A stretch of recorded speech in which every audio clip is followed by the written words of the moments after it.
I've learned too over the years, instead of referring to those as food deserts, to call it really, a food apartheid, or because these food deserts happen naturally. These didn't happen naturally. These were planned and built, and there wasn't consideration of those living there.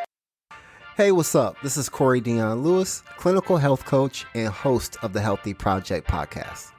Now, the research shows that social determinants can have a greater impact on your health more than healthcare or lifestyle choices.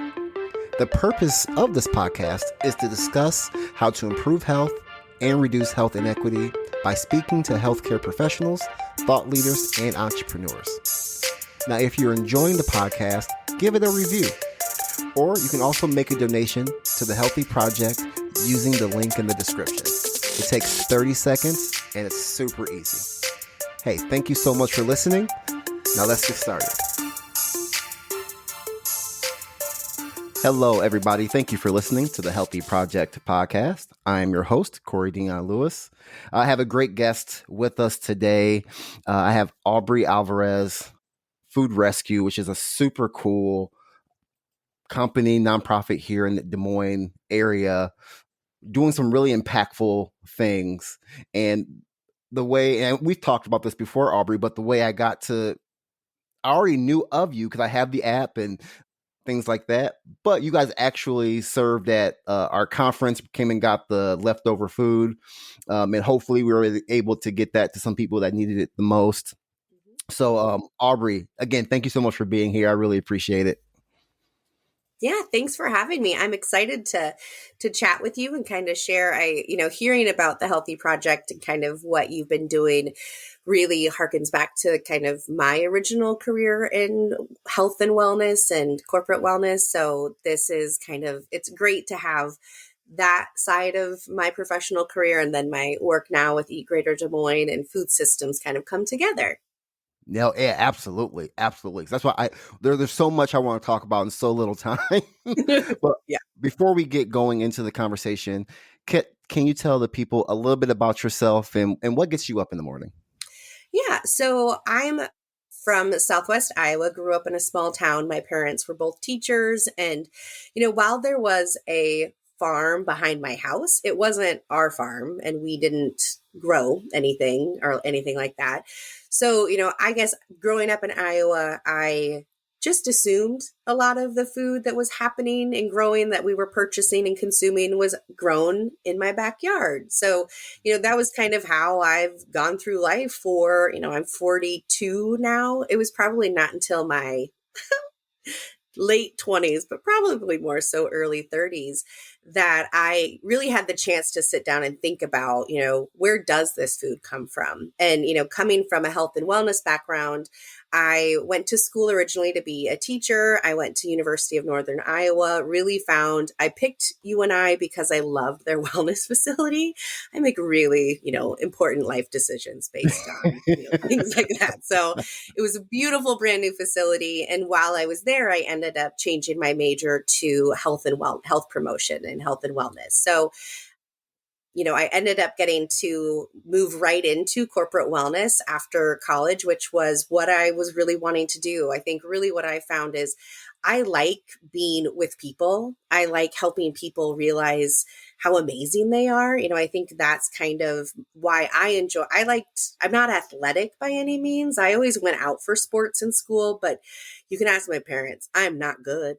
I just like being active with my friends. I like thought moving around and exactly. doing stuff. I was like, I don't want to do, these kinds of push-ups and line drills by myself. Like that sounds awful, but I like working out with other people. So to know that I could have a career in that, especially because I have never looked like the traditional fitness model. I've always been heavier. And, I think that was really empowering for me too, to, just help others see like there isn't one model of how you're supposed to look when you are active. And so, I enjoyed doing that work for a long time. I ended up getting my master's in public administration from Drake University. And through a random, how kind of life and careers go, ended up working in nonprofit and applied for a local food coordinator job. And that's what turned into Eat Greater Des Moines and where I am now. But, I remember when I was interviewing for that position and someone asked me, what are your thoughts on the local food system? I kind of had that deer in the headlights blank stare, like, I like the farmer's market. I like Right. food, but when you say local food system, I don't really know what you mean. So, that's really where I think I've been very lucky in this role, is that I've gotten to learn about the food system. And what I found out about myself is when I learn something cool, or I'm like, I didn't know that. That's kind of great. I like to share it. And I want to help. I'm fine asking the questions and then helping other people realize, hey, did you know this? I didn't. And kind of passing that along. And so that's really where Eat Greater Des Moines and kind of my career have kind of joined in with being able to make the connections, what I thought, what I've learned.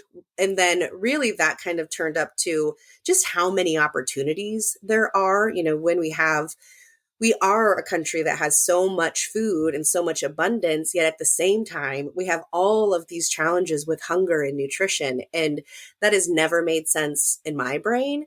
And I think I'm really lucky to be doing work that's really trying to connect those gaps.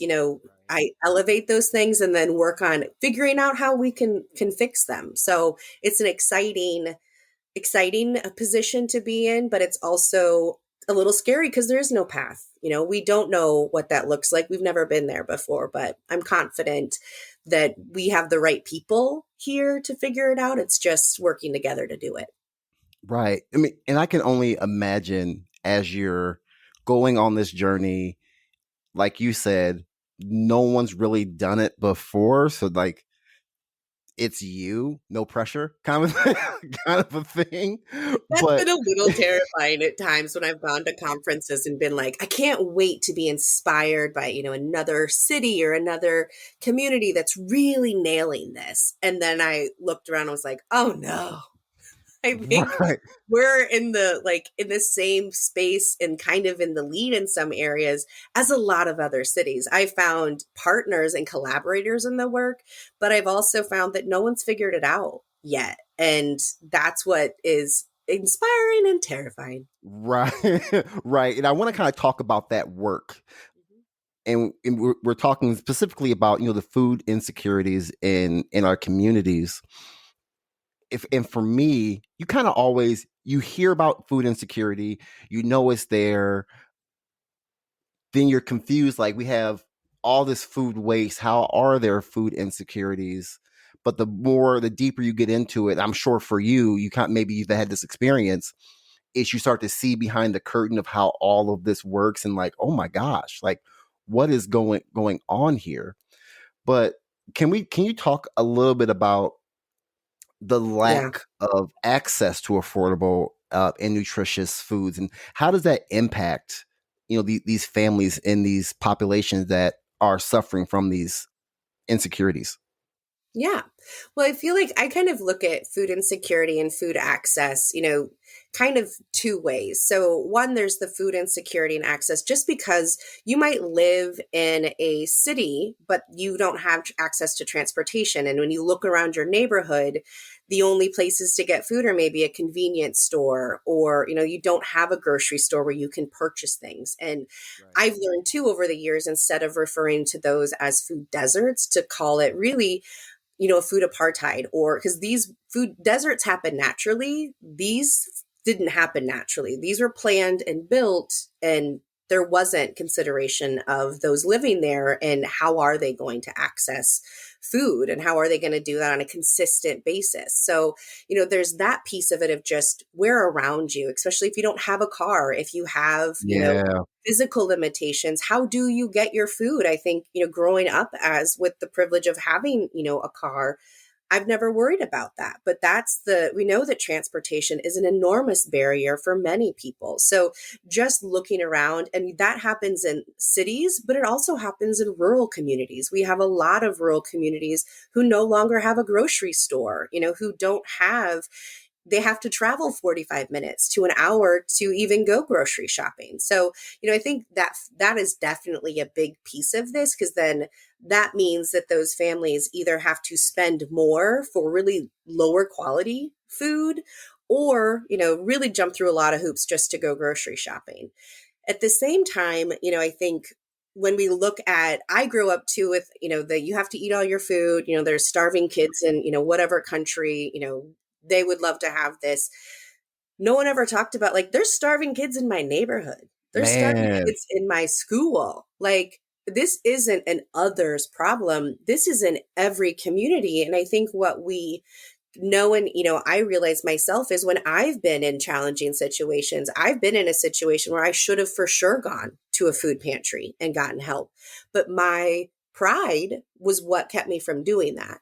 I was already feeling not good enough, and that it was my fault that I was in this situation where I was working full time, had a place to live, had a vehicle, but that was all I could cover with what I was making. And I didn't have enough to go grocery shopping. So, I recognize how that, just being like, oh, well, just go to a food pantry, isn't as simple as it seems. And not, food pantries aren't a grocery store. You can't Right. go every day. You don't get everything you need. And, food pantries are doing the best they can, but we can't look at, there's kind of been this one solution. We've had, besides the federal programs with SNAP and WIC and, reduced free and reduced lunches and senior programs, there's those kinds of things. But then otherwise, really the solution has been, oh, we have food pantries and food banks, and that should be enough. And what I've learned too over the last, 30, 40 years, that isn't enough. Food pantries and food banks are doing the best they can, but especially in the most recent years, as we've learned, the quality of the food that you're eating is as important as having something to eat. Food banks were really set up as a warehouse model. I think people remember, it's been mostly canned goods and, cheese that doesn't need to go in a refrigerator. That's terrifying. So, Yeah. that quality of food, I definitely am one that says any food is better than no food.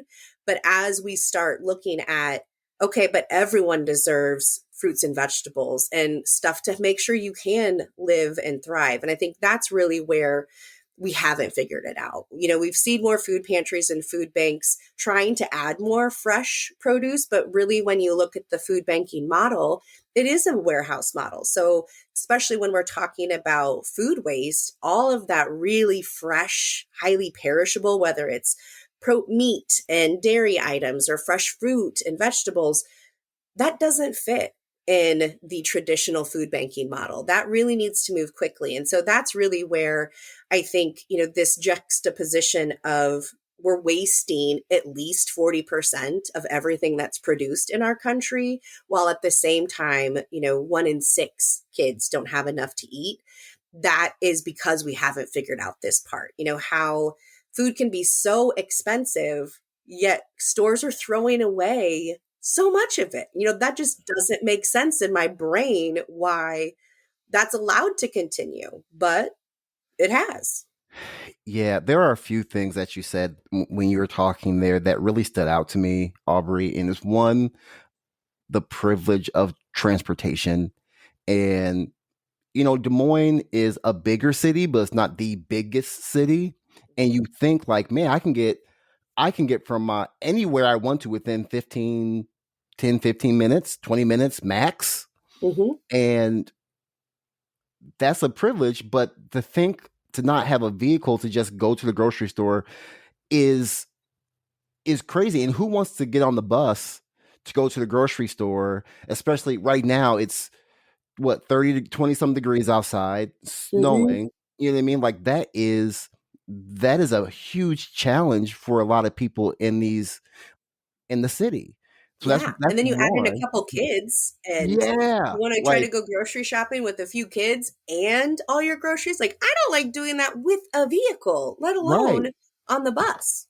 And then the fear of somebody, God forbid it doesn't happen, but somebody taking your stuff or robbing you, or Hmm. that can happen. I'm sure it has. I'm 100%. sure it has happened.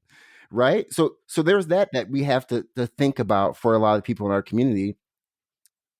The other thing that you said was the lack of innovation with these food pantries.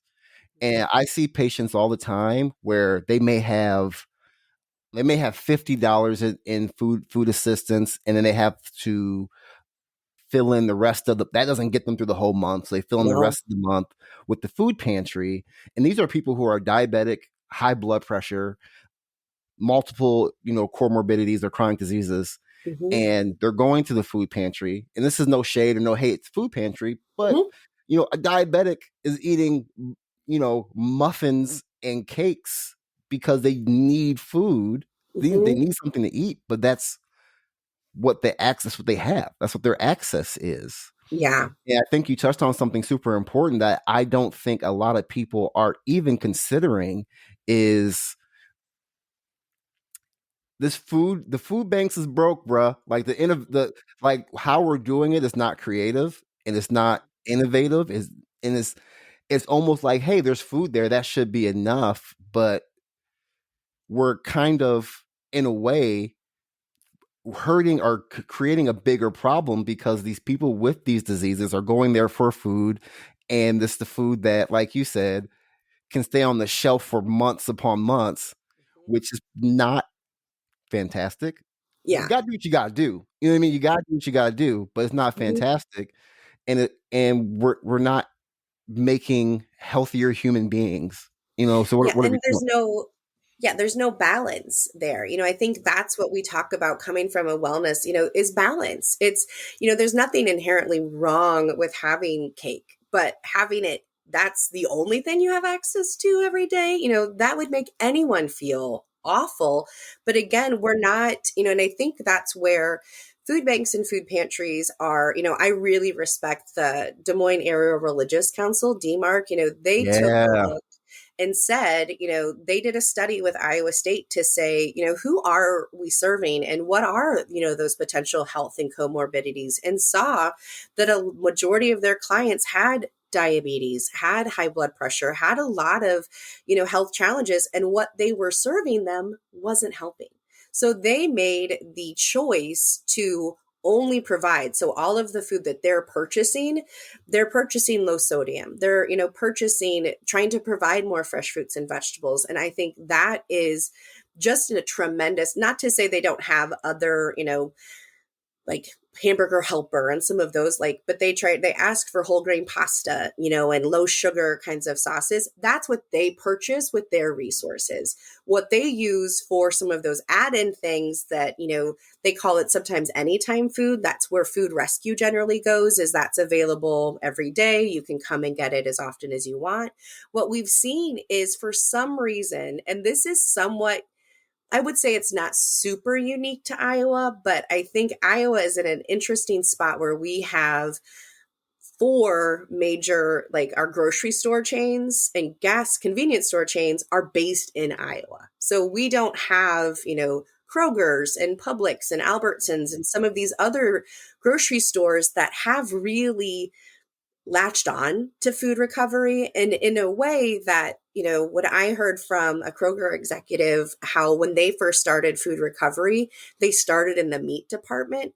My jaw literally dropped. Like, there's video of it. It was yeah. on stage at a World Food Rise. And I was like, you started in the meat department? That's really, here we have a really hard time even getting to the meat department. For some reason, a lot of food donors here are really, if they donate, they'll donate from the bakery, which, okay, Right. but you have all this other good food. Why are we not doing that? And so that's, I think, what can be sometimes tricky, is when you hear from places that are like, oh yeah, we do food rescue, we've donated 25 million pounds of food. What did you donate? Unless you're a bakery, why are you donating just bakery items? If you're a full service grocery store, what's happening with all the fresh cut fruits and vegetables? What's happening with the meat? We know from some grocery stores, they're known for having fresh meat, and they throw away what they don't sell at the end of the day. Yes. What That's is it? ridiculous. Yeah, why would you rather, and this is where it's like, make it make sense for me. Why would you rather throw away the meat instead of giving it to someone that needs it, or even reselling it to maybe something at a reduced cost? I don't know how that works. I'm sure there's probably stuff. But There's plenty of ways to figure it out. And I think yeah, that's what shocked me the most is, food rescue and food recovery isn't new. It was new to me. I wasn't familiar with it when I started in this role. I just assumed, and I know what happens when you assume, but I assumed that why would any of these businesses who their focus is on food, why would they throw it away? They see the value of it. Why would they waste it? So it wasn't until one of my, I was at an event, where they have, plated food. And I was asking at the end of the event, the people who were cleaning up, like, what's going to happen with all this extra food? That's a lot of really good food there. And the staff said, oh, we have to throw it away, health law. And I was, at the time like, ugh, that's a bummer. I'm not a lawyer, so someone should figure that out. Well, little did I know, someone had figured it out, and it was actually the federal government, which I was like, what? That's exciting. So the federal government passed the Bill Emerson Good Samaritan Act in the late 90s that protects donors from any civil or criminal liabilities when they donate food to a nonprofit organization. Because a lot of times there's still this, tale of, well, we donated something, someone got sick and they sued us. That's just not true. That's not the right, case. They've had, University of Arkansas Law School did case review to see, has anyone had to use the Bill Emerson Good Samaritan Act since it has been, law done? And the answer was no, there have not been. I think it's an easy, because everyone is, no one wants to be sued by any means. But I think too, what we're forgetting is where this food is going, suing someone is not the top of your mind. Where this food is going is, I'm grateful to have a meal. I'm grateful that this food is available. And I think that's the part that, for us, the places we're taking this food, no one knows if it was donated or purchased. Only we know that. So, I think there's been a lot of just fear put in this that is preventing, and the benefits for all of this, that's also, not only are donors protected, they also have expanded tax benefits when they donate this food. So not only are you saving on your waste costs, you're actually getting a tax benefit. And beyond that, we've really seen that employees feel so much better about it. I think when you talk about who makes the decision about not donating the food and then who physically has to throw it away, those are not the same people. And, I think we've found that for a lot of these companies that are actively doing food recovery and making it a part of their business, their employees are proud to work there. No one wants to throw away perfectly good food. And I think when we look at some of these maybe lower wage positions that have food, a lot of times we're asking people who are dealing with food insecurity to throw away perfectly good food. And I just, as a human, can't. That is not right. okay. But again, they're not the decision makers. And we're not going to put those who don't have the power to make those decisions, having the chance of losing their job. So I think that's really where we've really been trying to go higher, and find out who are the decision makers and get them to make the decision with them. We're the first ones to say there is no food rescue relationship. They're all unique. Food rescue is all about relationships. It's about working with people, understanding, what do you have? What do you need? What would work best? And that's what Eat Greater Des Moines is working to do. And we have, we're not unique. We have partners across the country that are doing the same thing, and I think that's really where, especially in Iowa, we have an opportunity to do that better. There is no one size fits all. There's no one entity that can do everything for everybody, and I think that's what I've been most excited about is once we let people know, that this is possible. And not only is it possible, it's incredibly beneficial. What I've been most excited about recently is we've had a few, new community refrigerators, which we Yes, and can I was going to talk bring that up. about. That's awesome.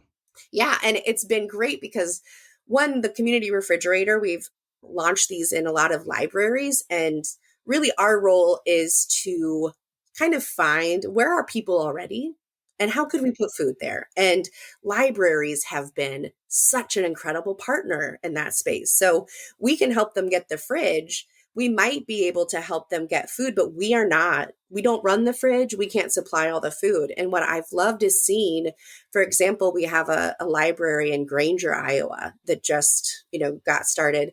And that library director is incredible. She's been the one that went to her local grocery store. She went to her local convenience store and she got them to donate because she knows them. She's who they have a relationship with. And that's what makes me so excited, because if everyone's waiting for us to do all of that, we're a small team of two, less than we're hiring new people, which is exciting, but we can't be the ones that do all of that. I think that's really where, once we start to see more just community members and people in the community recognizing this is our community's food. This was brought here, and it going in the garbage is bad for everybody. And we're going to take ownership and to see what, we have another person who launched a fridge, and she's gotten 4 new donors going that benefit not just her fridge, but benefit everybody else as well when they can't use it. That's what makes me very excited to see. The role that we're playing is really just empowering people to recognize you can do other things. You don't have to open a food pantry to make a difference. You can be the one that goes out and gets more businesses to donate food. You can be the one that, looks around your community and says, where could we put food, and build those relationships? But the only way we're going to figure this out is by a lot of people caring and a lot of people Yeah. working together to say, how can we do this? Because how we've been doing it so far, and just it's kind of like out of sight, out of mind. We're like, oh, we have a food pantry. That's enough. It's not enough. And we know it's not enough, but it's completely figure outable if we get enough people recognizing that, we want them to do it. I want them to do it. I kind of call myself mostly the chief hype person. I'm the person who someone calls and like, could we do this? And my answer is usually, yes, you Yes. can. Let's figure out how. And I'll work with you. We'll work with you to figure it out. But, I think that's an important role that we play, is just helping communities and people recognize the opportunities that they have. And that's exciting. Right. It's like you guys you're planting the seed in the community, but it's the community's role to make sure that they're growing that, and they're sowing that seed for the whole community. And there's some pride in that, knowing that, hey, you're helping your community be healthier, and giving people access to healthful foods. Yeah, it's been great, following the Granger Library Facebook page. Just the quality of food that she's rescuing and she's getting is all of this really amazing fresh produce, hummus. Like, it's great food, and it's all right there at the library, and it's for free. And I think, what I'm loving about the community refrigerators is, I think there's always been food that's okay for others. A lot of times I think people can recognize when you're donating to a pantry, you go through your pantry and be like, what do I not like? What do Yep. I not want? What's really old? And that's Yep. what we give, which I've done that too. I have been that person. Instead of looking at all of this food as, would I eat it? Do I want that? Is that what I have? We look at the food in community refrigerators as, that's food for everybody. You don't have to be in need. If you need a sandwich and there's a sandwich there, eat it. Really taking out this othering of, well, that's good enough food for them. If it's not good enough food for you, then don't give it to someone else. We need to really reframe this whole, what's okay, what's not okay, and really look more, again, expansively into, I think for the community refrigerators, the benefit is we don't have to prove need. We're not there checking, are you needy enough, is what we hear a lot. We don't care. The refrigerator is there for everybody, and anybody who is using that fridge is helping everybody. That food is good. It's not going in the garbage. So we want everyone to see these refrigerators as theirs. They help put the food in it. They help take the food out. They help keep it clean. Community refrigerators are only successful because of the community. And that was a big leap. When we launched our first one with Sweet Tooth Farm in December 2020, is what would happen.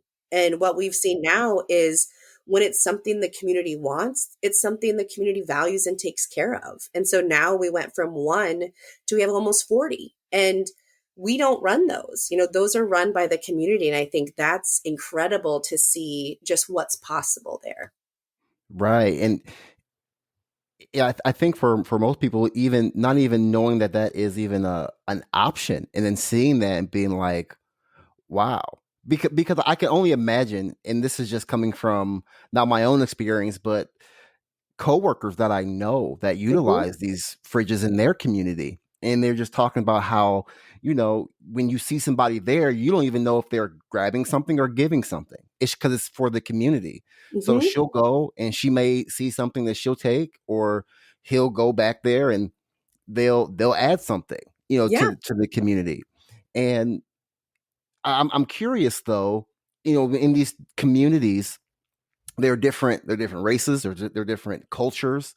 What I'm curious if what do those fridges look like that are they inclusive for other cultures, or are there separate refrigerators for people that eat a certain way who don't eat pork, or whatever the case may be? But what does that look like? What's your experience been there? Yeah, I think, and that's what's kind of unique about these refrigerators is they are unique to the community, and so a fridge in a school would have different items in it because, it's for kids. And so it's more ready to eat things and stuff that is easier for someone to eat on the go. Whereas we also have like the fridges in libraries or refrigerators in medical clinics.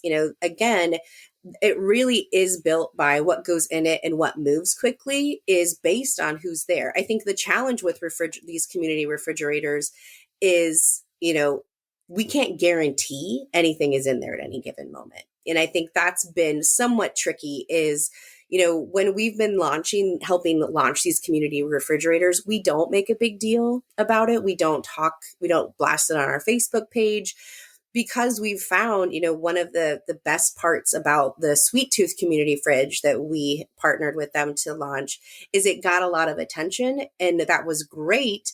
But with that attention brings positive and negative.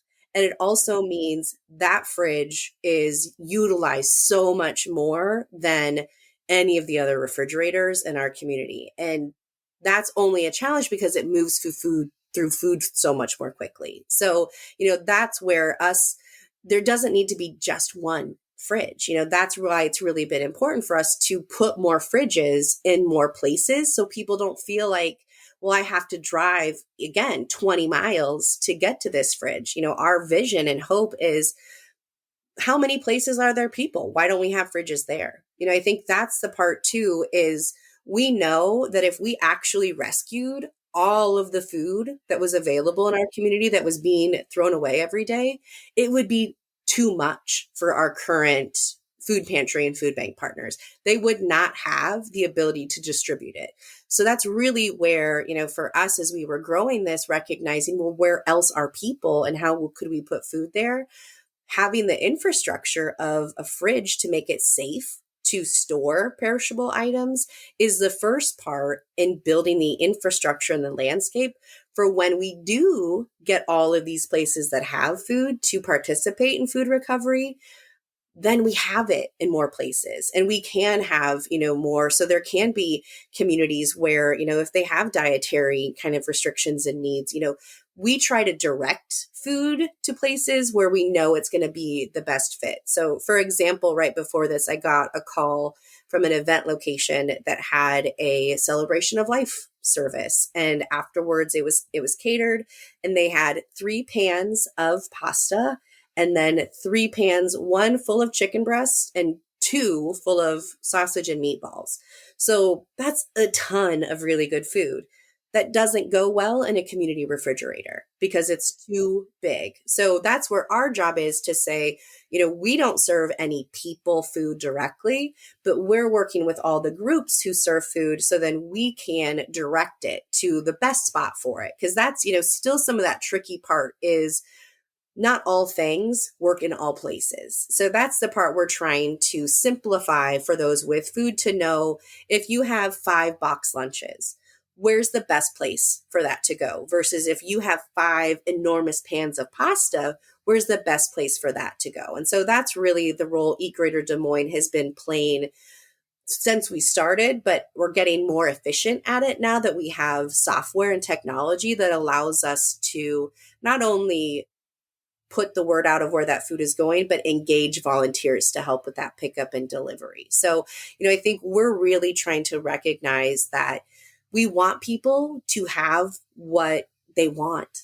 What do you want? What do you need? And not just, well, here's what you get. This is what Right. we have. So, really trying to work with all of our partners to know, do you not want pork? Are this vegetarian, vegan? Like all of those kinds of wants, that's what we want to know because we know it's in our community. We just want to make sure it gets to them, so that we can just make that process simpler. But there's so much out there that right now there's so much need and there aren't enough people participating. So we haven't worked out that balance yet. Right now, it's still a very much a scarcity mindset within all of these groups trying to feed people because a lot of times they're pitted against each other to, get resources. Whereas food, this is the one where instead of looking at food as scarcity, because we pass that on to the people that we're serving, instead of looking at it as, we have more than enough here for everybody. But we will not get that to everybody if we look at it as only us, instead of looking at how can we work together and really move this at scale so that everyone working together, everybody gets more food. But that has been a very slow shift and Mm, we're not there yet because until people have what they need, they're not going to look at this as abundance. We can talk about it being abundant because we know it is, but until right. those places are willing to donate it instead of throwing it away, we're going to stay stuck. Right. No, that's real. Aubrey, I know that you've been doing this work for a long time. You can tell that this is a passion of yours to really be a leader in this area and really see change.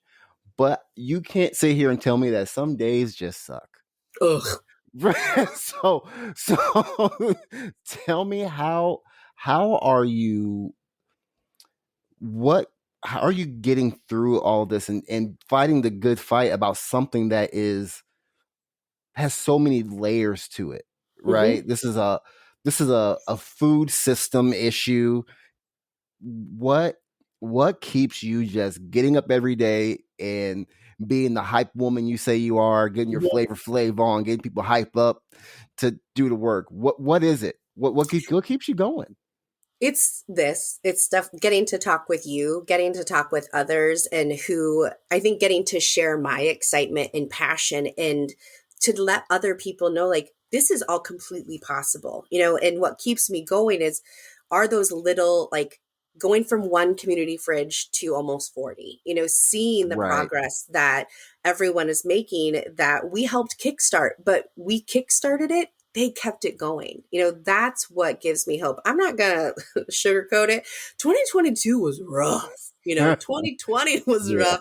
I kept, getting into the new year being like, okay, it's got to be better this year. 22 was pretty bad. And, that has been really, there have been plenty of meetings where I've cried and just, I'm frustrated, because I think that's the other challenge of running a nonprofit is we do rely on donations and funding to do this work. And Right. so it's a real delicate balance between being able to talk very openly, honestly, and clearly about what the challenges are, while recognizing that many in the funding space don't like that. They don't want you to talk about the challenges and barriers. Iowa, we have this whole Iowa nice. Well, Iowa nice doesn't mean it's kind, and it doesn't mean it's Mm, effective, and it doesn't mean we're doing the things we need to do to make sure everybody has what they need. And, so I've had people be like, well, maybe, are you just not being patient? Yeah.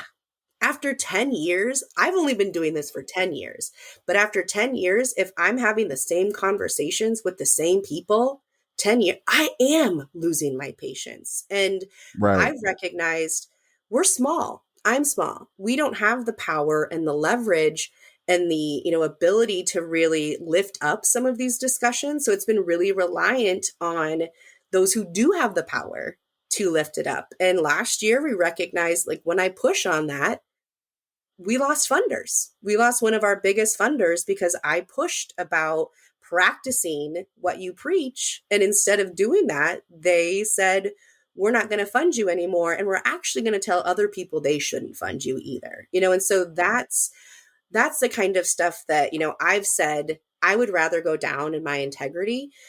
But it hurts and it feels horrible when people would rather have you not say anything than deal with it. I think it's the same systemic racism and all of these things that people get more mad at those talking about it than they do about it being a problem. That's the stuff that I just can't, especially when it's coming from those in the community who are seen as leaders, who are seen as the ones who do the work.